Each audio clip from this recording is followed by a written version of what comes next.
Everyone, কেমন আছে সবাই? আশা করছি সবাই খুব খুব খুব ভালো আছো। তো আমিও খুব ভালো আছি। তো আজকে আমি তোমাদের সাথে শেয়ার করব আমাদের এখানে সবথেকে বড় উৎসব শীতলা মাতার স্নানযাত্রা কিভাবে পালিত হয়। এই উৎসবটি পালিত হয় মাঘী পূর্ণিমার পূর্ণ তিথিতে। মায়ের মন্দির অবস্থিত হচ্ছে আমাদের শালকিয়া চৌরাস্তা থেকে 5 মিনিটের হাঁটা পথ। অরবিন্দ রোডের ওপর মায়ের মন্দিরটি অবস্থিত।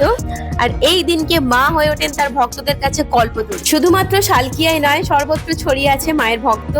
উৎসবের আগের দিন থেকেই রাস্তায় ভিড়ভাট্টা শুরু হয়ে যায়। আর উৎসবের দিন সকল উপসার্থীরা চলে যায় গঙ্গায় স্নান করতে। আর কি তার মধ্যে অনেক উপসার্থী থাকেন যারা হচ্ছে ডন্ডি খাটেন। তো তারা একদম গঙ্গা থেকে ডন্ডি খাটতে খাটতে মায়ের মন্দির পর্যন্ত আসেন।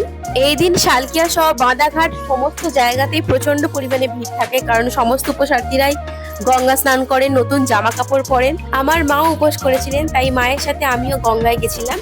তো বাড়িতে এসে রেডি হয়ে বেরিয়েছিলাম মাকে দর্শন করতে। আমরা রাস্তায় বেরিয়ে দেখলাম যে রাস্তায় প্রচন্ড পরিমাণে ভিড় হয়ে গেছে, কারণ কিনা মেজমা আসছেন। তো মায়ের সাথে যেসব শোভাযাত্রা করা হয়েছিল সেগুলো এক এক করে আসতে লাগলো।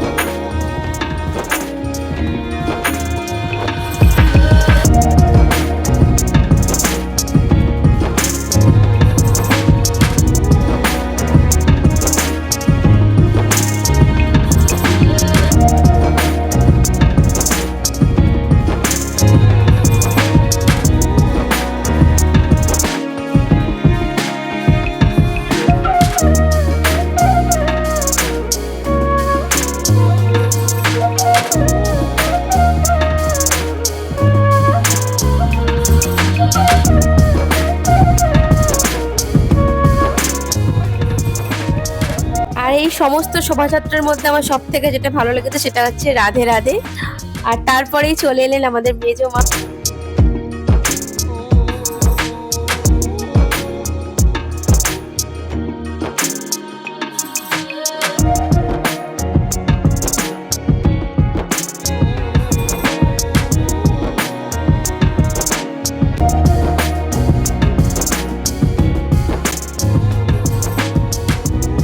মেজমাকে সমস্ত উপসার্থীরা কাঁধ দিল। এটাই হচ্ছে এই উৎসবের মানে মেন জিনিস, যে সারাদিন উপোস করে থেকে নতুন জামা কাপড় পরে মাকে কাঁধ দেওয়া। তারপর এক এক করে বিভিন্ন জায়গায় শীতলা মা আসতে লাগলেন। তারপরে দেখা গেল আমাদের বড় মায়ের ব্যানার। এই ব্যানার দেখতে পাওয়া মানেই মনে শান্তি। সমস্ত মানুষ অধীর আগ্রহে অপেক্ষা করে থাকেন যে বড় মা কখন আসবেন। সেদিন আমাদের শালকিয়ায় লক্ষাধিক মানুষের ভিড় হয়। আর বড় মায়ের সাথে বিভিন্ন রকমের শোভাযাত্রা দেওয়া হয়েছিল, সেগুলো আসতে লাগলো। আর আমরা সবাই অপেক্ষা করতে লাগলাম যে কখন ফাইনালি বড় মা আসবে। অনেকটা সময় অপেক্ষা করার পর বড় মায়ের দেখা মিললো। তো ভক্তদের ভিড় যেন উপচে পড়ছে মাকে কাঁধ দেওয়ার জন্য, মাকে একটু ছোঁয়ার জন্য। তো এটাই হচ্ছে আমাদের শালকিয়া। বড় মা চলে যাওয়ার পর সেই জায়গাটা ফাঁকা হয়ে যায়। তো সমস্ত উপসার্থীরা বড় মাকে দর্শন করার পর চলে যান ধূপবাতি দেখাতে, অঞ্জলি দিতে, কারণ তারা সারাদিন উপোস করে থাকেন, জলও খান না।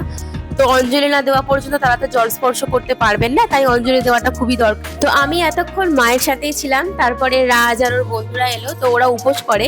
তারপরে আমি ওদের সাথে একটু ঘুরতে বেরিয়েছিলাম। মা বাড়ি চলে এলো। তো ওখানে বেরিয়ে আমরা একটু ফুচকা টুচকা খেলাম, কারণ ওদের অঞ্জলি দেওয়া হয়ে গেছিল। তো ফুচকা খেয়ে এদিকে ওদিকে একটু ঘুরে আমরা বাড়ি চলে এলাম। এইভাবে আজকে দিনটা আমাদের কাটলো। আবারও 1 বছরের অপেক্ষা। তো সবাই ভালো ভালো থাকবেন। আশা করছি ভিডিওটা আপনাদের খুব ভালো লাগলো। তো উপোসের পরের দিন সমস্ত উপসার্থীদের 16 আনা পুজো দিতে হয় 4 মায়ের বাড়িতেই। তো সেখানে আমরা মিষ্টি দিই আর ডাব দিয়ে আমরা পুজো দিই। তো সেই জন্যই আমি মায়ের সাথে বেরিয়েছিলাম। তারপর ডাব আর মিষ্টি কেনা হয়ে গেলে আমরা চলে গেলাম এক এক করে 4 মায়ের বাড়িতে পুজো দিতে। তো প্রথমে আমরা গেলাম সেজ মায়ের মন্দিরে। তো সেখানে বেশ ভালোই ভিড় ছিল, সবাই ধূপবাতি দিচ্ছিল। তো আমরা পুজো দিলাম ওখানে। পুজো দিয়ে আমরা চলে গেলাম হচ্ছে মেজ মায়ের মন্দিরে। সেজ মায়ের মন্দির থেকে মেজ মায়ের মন্দির একদম 2 মিনিটও লাগে না যেতে, একটুখানি। তো ওখানে গেলাম, মেজ মায়ের মন্দিরে গিয়ে দেখলাম যে ওখানে হোম হচ্ছে। তো যথারীতি হোম হওয়ার জন্য ওখানে কিন্তু সেই সময় পুজো নেওয়া হচ্ছিল না, তাই আমরা অপেক্ষা করছিলাম যে হোমটা শেষ হলে আমরা পুজোটা দেবো।